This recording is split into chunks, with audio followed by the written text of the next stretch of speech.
قرارداد لاہور جسے بعد ازاں قرارداد پاکستان کا درجہ دیا گیا، اسے 81 سال کا عرصہ بیت چلا ہے، مگر اس حوالے سے ہنوز بہت سے گوشے ابھی عام نہیں ہوئے۔ ایک تاثر یہ بھی ہے کہ یہ قرارداد مطالبہ پاکستان کی جانب پہلا قدم تھی، جبکہ حقیقت یہ ہے کہ قائد اعظم اس منصوبے کو، جو اس سے پہلے چودھری رحمت علی دے چکے تھے، ناقابل عمل سمجھتے تھے۔ لیکن کانگریس سے سودے بازی کے لیے انہوں نے اس ناقابل عمل منصوبے کو اپنا لیا، جسے بعد ازاں انہیں بادل نخواستہ قبول کرنا پڑا۔ کئی پاکستانی مورخین کے علاوہ بھارت کے ممتاز سیاستدان اور بی جے پی کے بانی کارکن جسونت سنگھ کا بھی یہی موقف ہے۔ وہ بھارت کی خزانہ، دفاع اور خارجہ جیسی اہم وزارتوں پر فائز رہے۔ 2009 میں چھپنے والی اپنی کتاب جناح انڈیا پارٹیشن اینڈ انڈیپینڈنس میں انہوں نے جناح کی بجائے نہرو کو تقسیم کا ذمہ دار قرار دیا ہے۔ نواب سر محمد یامین خان، جو مسلم لیگ کے سینئر رہنما اور قائد اعظم کے قریبی رفقا میں شمار ہوتے تھے، ان کی کتاب نامہ اعمال میں 1 مارچ 1939 کی تاریخ کا حوالہ دیتے ہوئے لکھا گیا ہے کہ ڈاکٹر ضیاء الدین نے مجھے، مسٹر جناح، ظفر اللہ خان، سید محمد حسین کو الہ آباد بلایا۔ دوپہر کے کھانے پر سید محمد حسین نے چیخ چیخ کر، جیسے ان کی عادت ہے، کہنا شروع کر دیا کہ چودھری رحمت علی کی اسکیم کے پنجاب، کشمیر، صوبہ سرحد، سندھ، بلوچستان کو ملا کر بقیہ ہندوستان سے علیحدہ کر دیے جائیں۔ ان سے پاکستان اس طرح بنتا ہے کہ پے سے پنجاب، الف سے افغانیہ یعنی صوبہ سرحد، کاف سے کشمیر، سین سے سندھ اور تان سے بلوچستان کا اخیر ہے۔ چونکہ سید محمد حسین زور زور سے بول رہے تھے، اس لیے سر ظفر اللہ خان نے آہستہ سے مجھ سے کہا کہ اس شخص کا حلق بڑا ہے مگر دماغ چھوٹا ہے۔ مسٹر ظفر اللہ خان ان کی مخالفت کر رہے تھے کہ یہ ناقابل عمل ہے۔ مسٹر جناح دونوں کے دلائل غور سے سن رہے تھے اور پھر مجھ سے بولے کہ کیوں نہ ہم اس کو اپنا لیں اور اس کو مسلم لیگ کا نعرہ بنا لیں۔ ابھی تک ہماری کوئی خاص مانگ نہیں ہے، اگر ہم اس کو اٹھائیں تو ہماری کانگریس سے مصالحت ہو سکے گی، ورنہ وہ نہیں مانیں گے۔ بیگم شائستہ اکرام اللہ اپنی کتاب فرام پردہ ٹو پارلیمنٹ میں لکھتی ہیں کہ اکثر مسلمانوں کے نزدیک پاکستان ایک تصور تھا، حقیقت نہ تھی۔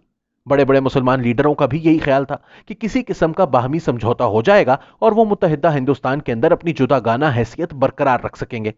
قائد اعظم کا بھی یہی خیال تھا۔ مجھے یاد ہے کہ جب پہلی بار اکتوبر 1941 میں ان سے ملی تو انہوں نے کہا کہ کینیڈا کا آئین ہمارے لیے مسائل کا بہترین حل ہے۔ قرارداد پاکستان کے 7 سال بعد تک ایک طرف برطانوی حکومت اور دوسری طرف کانگریس سے وہ باہمی سمجھوتے کی بات کرتے رہے، اور اس دوران میں ایک سے زائد بار تقریباً سمجھوتا ہو ہی گیا تھا۔ اس بات کا ثبوت ہے کہ وہ 2 ٹوک بٹوارہ نہیں چاہتے تھے۔ باہمی سمجھوتے میں ناکامی ہوئی تو اس کی ذمہ داری قائد اعظم پر نہیں، کانگریسی لیڈرز کی تنگ دلی اور تعصب پر تھی۔ قائد اعظم کے اسی موقف کی تائید مسلم پنجاب کا سیاسی ارتقا الزاہد چودھری اور حسن جعفر زیدی کے صفحہ 325 پر بھی ہوتی ہے، جس میں 14 اگست 1947 کو کراچی کے ایڈمنسٹریٹر سید ہاشم رضا کے حوالے سے لکھا گیا ہے کہ جب قائد اعظم آزادی کی تقریب میں تشریف لائے تو نیو یارک ٹائمز کے نمائندے نے انہیں کہا کہ میں آپ کو مبارکباد پیش کرتا ہوں، آخرکار آپ نے پاکستان لے ہی لیا۔ قائد اعظم نے یہ سن کر کہا، میں نے اکیلے پاکستان حاصل نہیں کیا، پاکستان کے قیام کی جدوجہد میں میرا 1 روپے میں 2 آنے کا حصہ تھا۔ اس تگودو میں برِ صغیر کی مسلم قوم کا حصہ روپے میں 6 آنے کے برابر تھا، اور قیام پاکستان میں اس برِ صغیر کی ہندو قوم کا حصہ روپے میں 8 آنے کے برابر تھا۔ قائد اعظم نے اپنے موقف کی مزید وضاحت پیش کرتے ہوئے کہا کہ جس زمانے میں مصر میں سعد زغلول پاشا کی حکومت تھی، مصر کے عیسائیوں نے اپنے حقوق کے لیے تحریک شروع کر دی۔ ان کا آبادی میں تناسب 13% تھا، لیکن وہ 20% کے تناسب سے حقوق مانگتے تھے۔ یہ قضیہ روز بروز سنگین ہو رہا تھا۔ سعد زغلول پاشا نے اپنی پارٹی کا اجلاس بلایا اور اس تصفیے کے حل کا اختیار حاصل کیا۔ انہوں نے عیسائیوں کو کہا کہ ہم آپ کو 20 کی بجائے 25% تناسب کے حقوق دیتے ہیں۔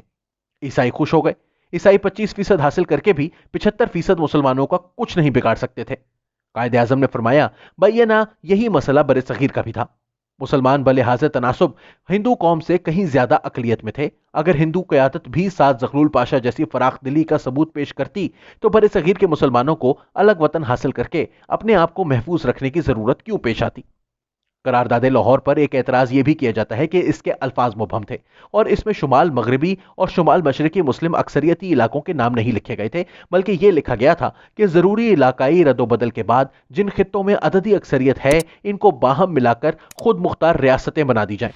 چنانچہ بعض مورخین یہ اعتراض کرتے ہیں کہ اگر اس قرارداد میں علاقائی رد و بدل کا ذکر نہ ہوتا تو 1947 میں پنجاب اور بنگال کی تقسیم نہ ہوتی، لاکھوں بے گناہ لوگوں کا قتل عام نہ ہوتا اور کروڑوں لوگوں کو جبری انخلا نہ کرنا پڑتا۔